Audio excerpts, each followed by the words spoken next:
Hey everyone. For my informative speech topic, my artist or topic of choice would be Roy Ayers, who is a African American musician from Los Angeles. My specific purpose for this speech is to discuss the legacy of Roy. He's the godfather of jazz, funk, and neo soul. He pioneered a new, funkier strain of jazz. He was a leader in the movement that added electric instruments, rock, and R&B rhythms and more of a soulful feel to jazz. He poured his heart and soul into jazz. He is the grandfather of acid jazz and neo soul. The late great Roy Ayers, who just passed away, literally on March 5th, 2025, which is just about a month ago almost. Um, he was born and raised in Los Angeles. He was born in 1940. Um, He got his affinity for music naturally. His mother, Ruby Ayers, was a school teacher, and she was also a local piano instructor. And his father, Roy Sr., was a trombonist in his own right. So Roy always had a natural affinity to music, a natural calling for music. It was in his blood, and some people are born to be who they're meant to be, and that was Roy. His main instrument was the vibraphone. A vibraphone is a percussion instrument. It's in the drums family, but a vibraphone consists of like metal flat bars, and they have like different tones to them, and you play them with two like rubber mallets. They're called like vibe sticks. So he was considered like a vibrationist. That was his main instrument.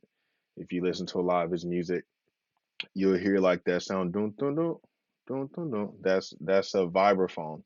That was a signature in all of his music.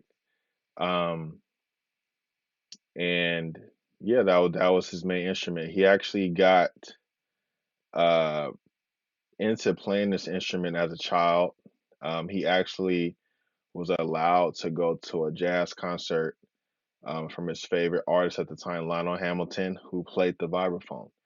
He was only 5 years old. Of course, he went with his parents. And while Lionel was playing, he noticed a little child, 5 years old, ecstatic about the music. He literally handed a young Roy Ayers his own vibe sticks or strike sticks for a vibraphone. And fate would have it, Roy will become who he became, and his legacy lives on.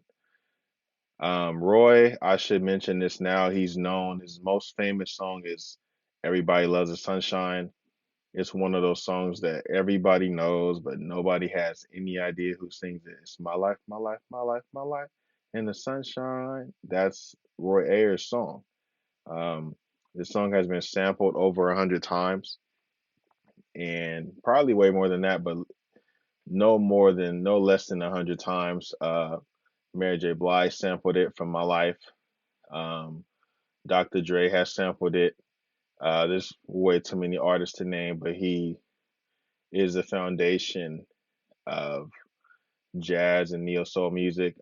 He started to look for his own sound in the '60s. That's when he started getting into music. He was in his 20s, and once he got to the '70s, that's when he really found like that unique, like Roy Ayers sound. He put out his first album, Ubiquity, which has a title track "Everybody Loves the Sunshine," the song that put him on the map. That was on his first official studio album, Ubiquity. Ubiquity is a name that he got from his manager. She said, "You should call your album Ubiquity." And he said, like, "Well, what does ubiquity mean?" And she said, "Ubiquity means being everywhere simultaneously all at once." And there is no better word to describe where Ayers. His style is everywhere all at once. He's genreless. Um, he doesn't fit into a box. And he's the outlier that created a genre that we still use today. He's like literally the blueprint. Um, but yeah, that's Roy Ayers is a special person to me. He's a special person in my life. He's one of my favorite artists ever. He's like just such an inspirational person creatively as me to me as an artist. I don't make music myself, but I make music. I make art in other forms. I make music in my own creative way. I guess I should put it that way. And Roy Ayers is just he never got the credit that he fully deserved. A lot of people don't know who Roy Ayers is. They know the music, they don't know that name. You think of the song like I mentioned earlier, Everybody Loves the Sunshine, My Life in the Sunshine. Everybody knows that song, and nobody knows who sings that song. Um, he's just as influential as a Herbie Hancock, a Quincy Jones, but he's never received any of the accolades. He doesn't receive any of the flowers, but he's just as influential as a Miles Davis or any of these legendary jazz artists, John Coltrane, Grover Washington Jr. He's up there with all them, and you've never heard Roy Ayers' name. So that would be the one negative thing that I feel sad about Roy Ayers, that he never got that full credit. Um, but other than that, the people that know Roy Ayers and respect his artistry give him his full flowers, and we mourn him. And that is my informative speech. I want to tell you guys about Roy Ayers. Please check out his music. Um, I know this is not an artifact speech, but I do want to show something. This is the one album I have by Roy Ayers. It's called Roy Ayers Ubiquity Vibrations. This was like his fourth album. It's one of my favorite Roy Ayers albums. Um, one of my favorite songs on here is Searching, The Memory, Come Out and Play, Better Days. If you're looking to get into Roy Ayers, check out this album. You should listen to Searching and The Memory, and honestly just play it all the way through. He's a great artist. He's for everybody. He's genreless, and that's my informative speech. Thank you.